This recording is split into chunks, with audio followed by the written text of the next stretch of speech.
اعوذ باللہ من الشیطان الرجیم بسم اللہ الرحمن الرحیم نحمدہ ونصلی علی رسول الکریم السلام علیکم ورحمۃ اللہ وبرکاتہ۔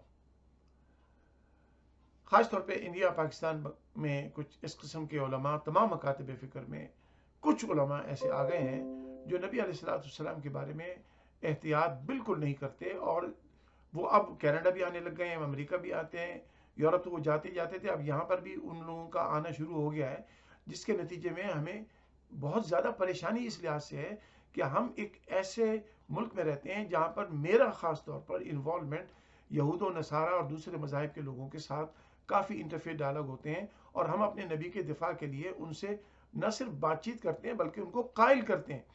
اب یہ جو نئے لوگ آنا شروع ہوئے ہیں یہاں پر، وہ نبی علیہ الصلوۃ والسلام کو ایسے پریزنٹ کرتے ہیں جیسے حضور کریم علیہ الصلوۃ والسلام ایک جسٹ آرڈینری لیڈر ہیں، بس وہ لیڈر ہیں، ان کا نام اچھی طرح سے لیتے ہیں لیکن ایز اے لیڈر، اور کہتے ہیں جناب ان کے اندر وہ تمام بشری تقاضے تھے جو بشر میں ہوتے ہیں۔ یہ پریزنٹیشن اتنی خوفناک، اتنی خطرناک ہے کہ رسول کریم علیہ الصلوۃ والسلام کا مقام عالیہ جو اللہ نے قرآن میں بیان فرمایا اس سے بالکل ہٹ کر ہے۔ اصل میں یہودی مذہب میں اور عیسائی مذہب میں اور دنیا کے دوسرے مذاہب کے اندر یاد رکھیے نبیوں کا وہ احترام نہیں ہے جو قرآن کے اندر ہے، جو مسلمانوں کے اندر ہے۔ یہ لوگ مسلمانوں کو اسی نہج پہ لے جانا چاہتے ہیں جو عیسائیت اور یہودیت کے اندر موجود ہے۔ خود میرے کئی دوست ہیں یہودی، میں تو کام کرتا ہوں ان کے ساتھ، میں تو ڈائلاگ کرتا ہوں، میں تو ان کی عبادت گاہوں میں جاتا ہوں، ان کو اپنی مسجد میں بلا کے ان سے دین کے حوالے سے ہماری بات ہوتی ہے، کوئی سوشل نہیں ہے کہ سوشلائز نیٹ ورک بن رہا ہے۔ ہم ان سے جب بات کرتے ہیں تو وہاں پتہ چلتا ہے کہ وہاں تو نبی کو اپنے جیسے بشر سمجھتے ہیں، وہ بھی کہتے ہیں کہ وہ مر کر مٹی ہو گئے۔ خود یہودی مذہب کے بڑے بڑے رہبائی ہیں، میرے دوست ہیں، وہ کہتے ہیں کہ جناب we make lot of fun of Moses. عیسائی مذہب میں تو نبیوں کا کوئی ایسا تقدس ہی نہیں ہے، وہ تو عیسیٰ علیہ السلام جس کو وہ خدا کا بیٹا بنا کے بیٹھ گئے، ان کا نام بھی وہ جیزس لیتے ہیں، ہم تو ان کا نام علیہ السلام کے بغیر لیتے ہی نہیں ہیں۔ تو ہمارے جو ادب اور احترام ہے وہ ان کے ہاں نہیں ہے۔ اب یہ مولوی جو نئے آنا شروع ہوئے ہیں، یہ بالکل عیسائیت اور یہودیت کے اسٹائل کے اوپر اسلام کو یہاں پریزنٹیشن کر رہے ہیں، جس کی ہم کسی صورت میں برداشت نہیں کر سکتے۔ ہم ان کی مخالفت کریں گے، ہم کھڑے ہوں گے اپنے نبی علیہ الصلوۃ والسلام کی دفاع کے لیے۔ یہ اللہ کی محبت میں اگر نبی کا مقام چھپاتے ہیں تو یاد رکھیے اللہ تبارک و تعالیٰ بھی ان کو ذلیل و رسوا کرے گا۔ نبی علیہ الصلوۃ والسلام کے بارے میں احتیاط اگر ہوں تو قرآن کا مطالعہ کریں۔ یہ پتہ نہیں کس طرح سے قرآن پڑھتے ہیں۔ ایک لفظ ہے رائنا، صحابہ کرام رسول کریم علیہ الصلوۃ والسلام کو جب مخاطب کرنا ہوتا تھا، حضور کی توجہ چاہتے تھے تو حضور کہتے تھے یا رسول اللہ رائنا، آپ ہماری رعایت فرمائیں، یعنی آپ ہماری طرف دیکھیے۔ تو اب منافق اور کفار اسی لفظ کو سلینگ کر کے رسول کریم علیہ الصلوۃ والسلام کی مذمت میں استعمال کرتے تھے، مذاق اڑانے کے لیے استعمال کرتے تھے۔ اللہ تبارک و تعالیٰ نے صحابہ کرام کو منع کر دیا کہ حالانکہ لفظ برا نہیں ہے، اللہ نے فرما دیا یہ لفظ ہی استعمال نہیں کرنا، یعنی اتنی احتیاط ہے کہ کافر جس لفظ کو مذاق اڑانے کے لیے استعمال کرتے تھے رسول پاک کا، یا مذمت کے لیے استعمال کرتے تھے، اللہ کے رسول نے صحابہ کرام کو بھی کہہ دیا کہ یہ نہیں کرنا۔ صحابہ کرام وہ جنہوں نے اپنی زندگی قربان کی، اپنا مال، ہر چیز اللہ کے دین کی خاطر چھوڑ دیا، رسول پاک کی خاطر چھوڑ دیا۔ اللہ تبارک و تعالیٰ نے ان کو کہا لا ترفعوا اصواتکم فوق صوت النبی ان تحبط اعمالکم ولکن لا تشعرون، اگر تمہاری آواز نبی کی آواز سے ذرا سی بلند ہو گئی تو میں تمہارے ان تمام جہاد کو، قربانیوں کو، زکوٰۃ کو، خیرات کو، جتنے تم نے چندے دیے ہیں، تمہارا وطن چھوڑنا، یہ سب میں ایسے ضائع کر دوں گا کہ تمہیں اس کا پتہ نہیں چلے گا۔ صحابہ کرام کو حکم دیا گیا اور لوگوں کو بھی بتایا گیا کہ اگر تمہیں رسول سے ملنا ہو تو ان کا دروازہ نہیں کھٹکھٹانا، نہ ان کو آواز دینا، باہر کھڑے رہو، وہ اپنی مرضی سے جب نکلیں گے تم سے بات کریں گے۔ نبی علیہ الصلوۃ والسلام کہتے ہیں وہ بشری تقاضے تھے ان کے اندر، ارے وہ ایسے بشر ہیں کہ ان جیسا کوئی بشر اللہ نے نہیں بنایا۔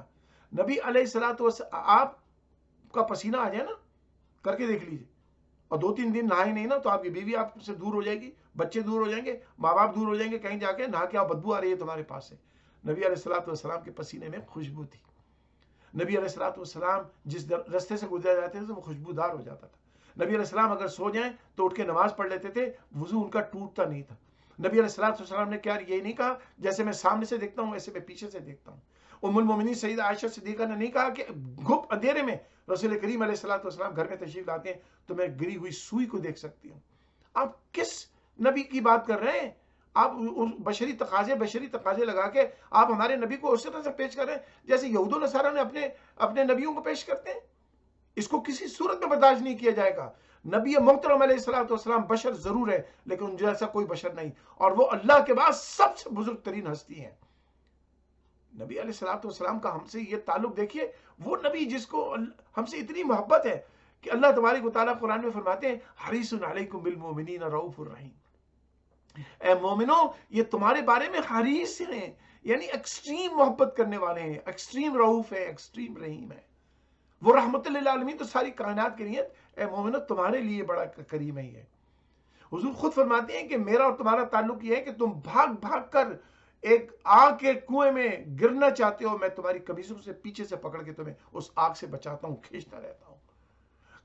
اللہ تعالیٰ کے رسول علیہ الصلوۃ والسلام نے فرمایا کل قیامت میں لوگ نبیوں کے پاس سے جب آئیں گے اور ہر نبی کہہ دے گا کہ اے میری امت کے لوگوں، اے لوگوں میں تمہاری آج کوئی مدد نہیں کر سکتا ہوں، تو سب مل کر کہاں آئیں گے؟ رسول پاک کے پاس آئیں گے، اور حضور فرمائیں گے کہ ہاں آج لواء الحمد کا جھنڈا میرے ہی پاس ہے، مقام محمود مجھے ہی اللہ نے عطا فرمایا، میں ہی تمہاری شفاعت کروں گا۔ نبی علیہ الصلوۃ والسلام کے بارے میں ایسی باتیں کرنا کہ جناب وہ بشر ہیں، بس بشری تقاضے پورے کر رہے ہیں، اعوذ باللہ، یہ وہ سازش ہے۔ میرے بھائیوں میری بہنوں سن لو، نبی علیہ الصلوۃ والسلام کی ایک حدیث ہے، حضور نے فرمایا ایک زمانہ آئے گا کہ تم یہود و نصارہ کی ایسی پیروی کرو گے کہ وہ ان کا پیر جہاں اٹھے گا تمہارا بھی پیر اٹھے گا، جس بل میں وہ گھسیں گے تم بھی گھسو گے۔ یہ مولوی وہی کام کر رہے ہیں جس کی وارننگ حضور دے کے گئے ہیں کہ حضور کریم علیہ الصلوۃ والسلام کو بھی بالکل اسی طرح سے انہوں نے پریزنٹیشن شروع کی ہے جیسے دوسرے مذاہب کے اندر ہے۔ اسلام دوسرے مذاہب سے بہت مختلف ہے۔ مولانا صاحب آپ کس قسم کے اسلام کی یہاں پرچار کرنے کے لیے آ گئے؟ اور یاد رکھیے اگر اس ملک میں الحمدللہ ہماری ہسٹری ہے 30 سال الحمدللہ برے ترین حالات کے اندر حضور کے لیے ہم نے آواز اٹھائی ہے، اور اگر کوئی بھی مولوی، کوئی بھی مفتی، کوئی صاحب بھی اس ملک میں آ کے نبی پاک علیہ الصلوۃ والسلام کے مقامات عالیہ کو چھپائیں گے یا حضور کے بارے میں کوئی ایسی بات کہیں گے جو قرآن کے خلاف ہو، رسول پاک کے صحابہ کرام کے عقیدے کے خلاف ہو، ہم اس کو نہیں چھوڑیں گے۔ یاد رکھیے ہم اس کی مذمت بھی کریں گے اور ہم اس کے لیے جو بھی قانونی کارروائی ہو سکتی ہے وہ ہم کریں گے۔ ہمارے اس ملک میں ہم نے بڑا کام کیا اپنے نبی صلی اللہ علیہ وسلم کی ناموس کو پھیلانے کے لیے، بتانے کے لیے۔ ہماری گورنمنٹ لیول سے لے کر ایک عام آدمی تک ہمارے نبی علیہ الصلوۃ والسلام کے بارے میں آگاہی جو ہے وہ ہم نے کی ہے، کسی پہ احسان نہیں کیا۔ یہ اللہ تعالیٰ نے ہم کو عزت دی ہے اور ہماری نجات کو ہم اللہ کی بارگاہ میں دعا کرتے ہیں کہ اس کو ہماری نجات کا باعث بنا دے۔ آخر میں یہ بات عرض کروں گا میں کہ نبی علیہ الصلوۃ والسلام کے بارے میں مجھ سے جو چرچ میں کسی لوگ پوچھتے ہیں کہ بھائی what is Islam, can you explain Islam? ایمان ہے، اگر کسی کے ذہن میں یہ بات غلط ہو تو مجھے آئیں سامنے بات کریں نا۔ when people ask me what is Islam, I say the actions and the sayings of one man became Islam. صرف ایک انسان کے اس نے جو کہہ دیا اور جو کر دیا وہی اسلام بن گیا۔ قرآن رسول کریم علیہ الصلوۃ والسلام کی زبان اقدس سے نکلا تو ہم نے مانا کہ یہ اللہ کی بات ہے۔